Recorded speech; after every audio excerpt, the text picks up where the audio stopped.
سلام دوستان، صبحتون بخیر. منو میبینید که شلو پلو کردم، ساعت 5 صبح دارم میام تهران.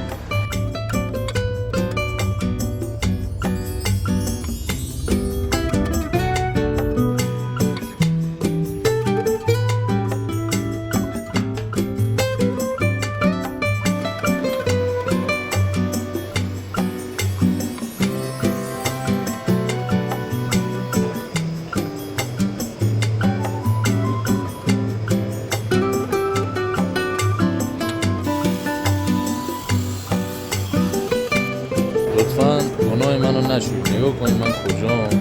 الکی نگید رفتم تهران ددردودو. ببین من کجام.